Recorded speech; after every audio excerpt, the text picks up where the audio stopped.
This is wild. Look at how empty this arena is. Look at how empty it is. The cheapest ticket, $6. $6 for a playoff ticket. Let that sink in. Not preseason, not a Tuesday scrimmage.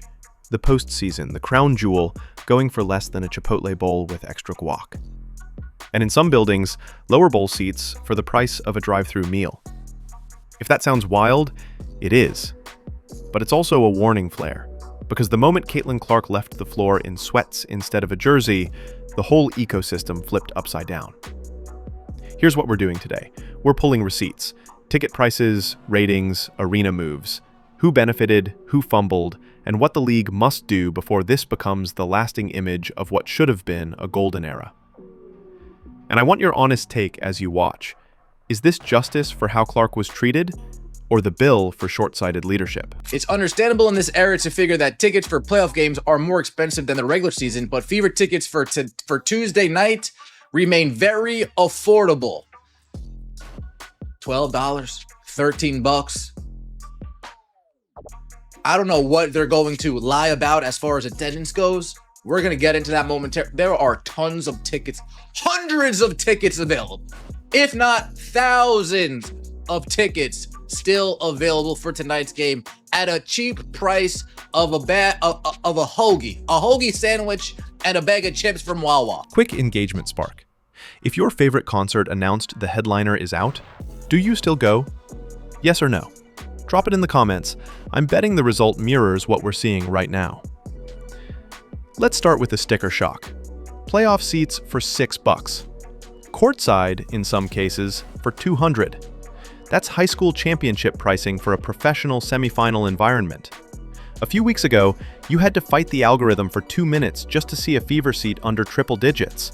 Now, you can empty the coins in your cup holder and walk in. Teams running Black Friday promos in September. Hundreds, if not thousands of seats open on game day.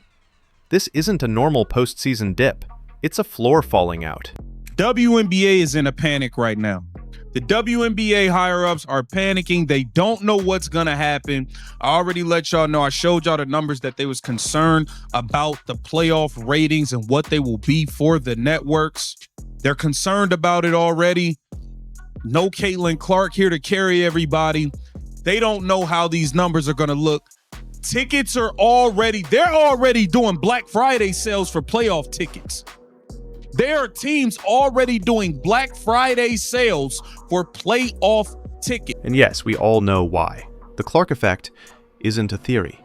It's a ledger entry. When she was healthy, Fever home games averaged north of 17,000. Road opponents begged their NBA landlords to unlock bigger buildings. DC moved out of a 4,200-seat gym into a 14,000-seat arena. Chicago took the Fever to the United Center and packed it with 20,000 plus. In 2024, the league posted 54 sellouts and a 48% attendance jump year over year. That doesn't happen by coincidence. It happens when one player becomes an event. People flew states away to watch warm-ups. Resale hit 4 and 5 figures near the floor. That's gravity. Now, last year, the cheapest ticket available to see the Indiana Fever at the Connecticut Sun in the first round of the 2024 WNBA playoffs, $133. Let's just say it's not near that expensive this year. It's not. So right there, Indiana Fever just had Caitlin Clark cut a WWE promo. Now flip the magnet. Clark goes down. The league loses more than half its TV audience overnight, down approximately 55% during her earlier 5-game absence, and All-Star viewership craters approximately 36% without her headlining. Those are not tiny dips, those are cliff dives. And if you've scrolled through primary ticket sites the last week, you saw sections that looked like a snowstorm of blue dots. Lower bowl for burger money. Courtside for $200. Yikes. Pause. This is where people will say, the league isn't just Caitlin Clark. Correct. There are elite players everywhere. Kelsey Mitchell is a bucket. Aaliyah Boston is a rock. Lexi Hull does the dirty work. And across the league, there are stars who deserve their shine. But markets aren't sentimental. They're magnetic. They follow apex personalities who turn games into cultural moments. For 2 seasons, Clark has been that rare gravitational center. You don't have to like it for it to be true. WNBA is in a frenzy right now. The cash cow is not available to play. The golden goose is not available right now. That is Caitlin Clark. So now everyone has to get their numbers on their own. We saw Caitlin Clark bring in a whopping 1.8 million viewers for her first playoff game versus the Connecticut Sun last season. That was more than all of the other playoff games that was played that day combined. More than all of the other playoff games played that day combined. So how did we get from record-breaking to please take these seats in 2 months? 2 words: fragile growth. The league finally caught a lightning bolt, but instead of putting it in a shatterproof case, it left it out in a thunderstorm. Hard fouls, dangerous off-ball hits, inconsistent officiating, and a daily discourse that treated the face of the boom like an interloper. The product soared. The protection didn't. And the body of a 23-year-old finally said enough. Receipts again. Her first pro postseason game last year pulled around 1.8 million viewers, more than all other playoff games that day combined. You cannot replace that overnight with committee scoring and press releases, not when your arena ops team reoriented the year around one player's travel schedule, not when regional media boards built their rundowns the second her name appeared in the game log, not when sponsors lined up because she moved merchandise like a pop star. In this back and forth from all the WNBA players that the league is not just Caitlin Clark. Stop acting like the league is not just Caitlin Clark. There are other people who are doing things. So Caitlin Clark has been injured, so she hasn't been playing. Since Caitlin Clark went down, the WNBA ratings have dropped over 55%. Across the board. Hey, guess what, guys? The league is Caitlin Clark. The league is Caitlin. There's a timeline detail that matters. On September 4th, it became official, out for the year with a groin injury. 12 days later, Indiana's first home playoff game since 2016. Supposed to be the coronation, the victory lap, the we're back postcard to the league. Instead, second row courtside listed at $200 and general admission cheaper than parking. The electricity evaporated, replaced by that empty, echoey sound arenas make when the camera pans too wide. Is that justice? Maybe it feels that way to fans who watched months of cheap shots and trolling. Maybe it feels like the universe sending a memo to anyone who thought you could both market someone like a phenomenon and treat her like a tackling dummy. But for the league's long-term health, it's a dangerous message. You built the house on one pillar and never reinforced the beams. The last time the Indiana Fever posted a video of Caitlin Clark talking was almost a month ago. But they know who they need to post when it's time to sell tickets. Damn! Putting CC front and center only when it's time to sell tickets. Oh boy. Oh boy. And we're talking about the tickets, folks. Don't hate the player, hit the game. I'm just a lonely messenger. That's it. Look at these ticket prices. Oh Lord, oh Lord, oh Lord. Look at these ticket prices.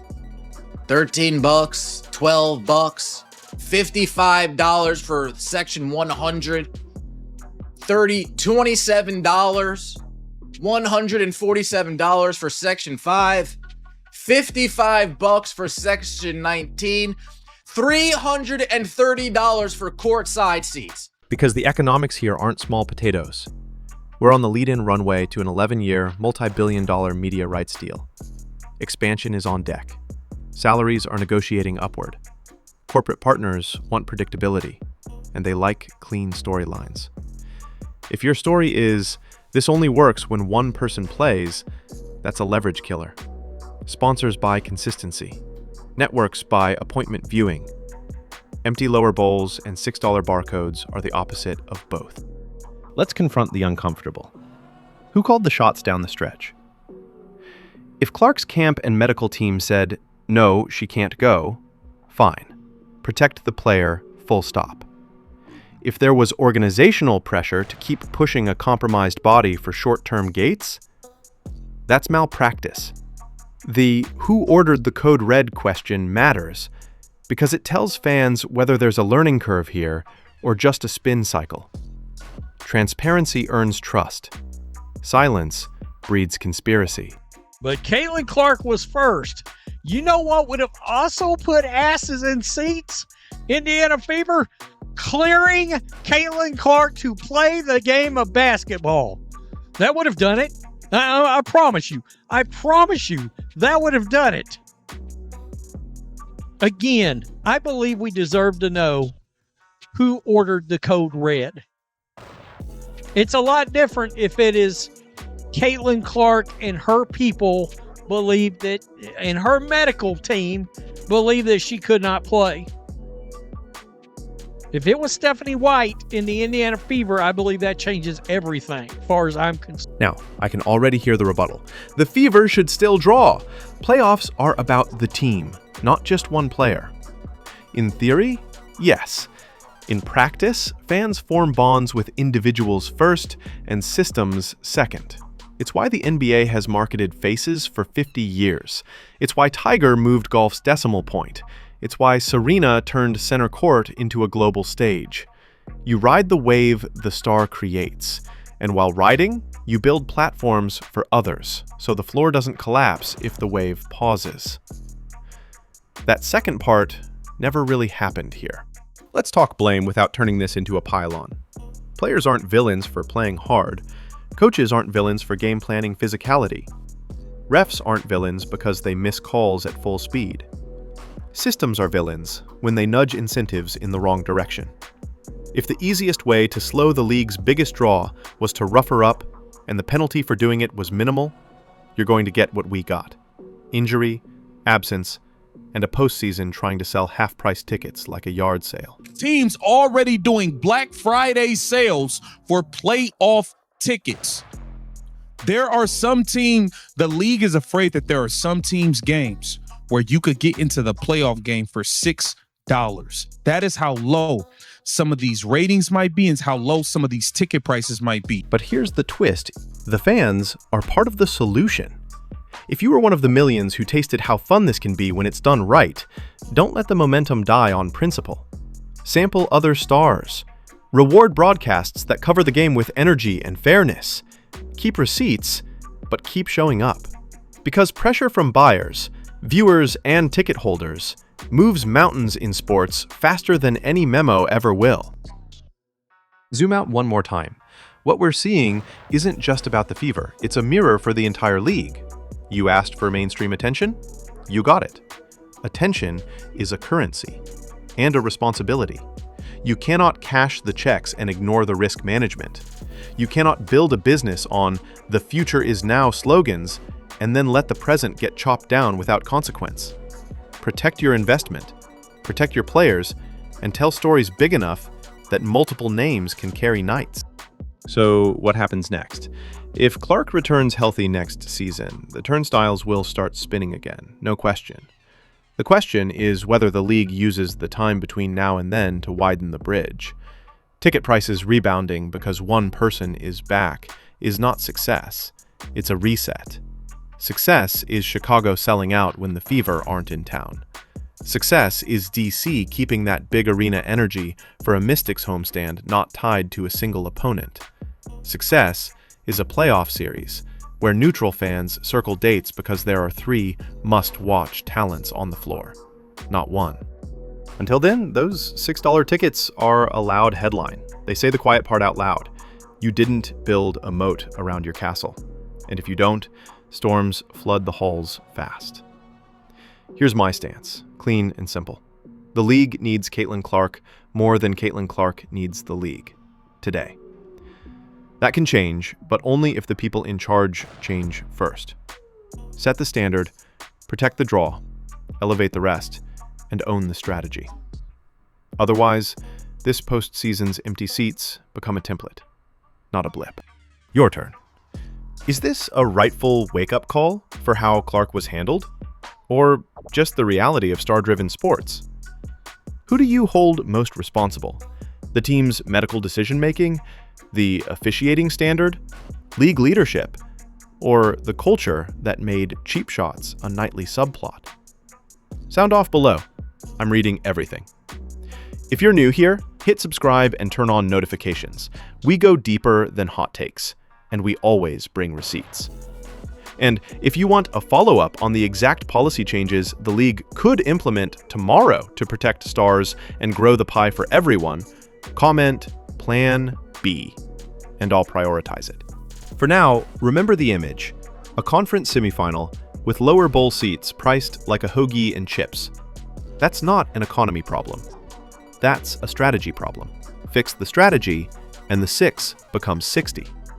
Keep pretending, and the 6 becomes a symbol.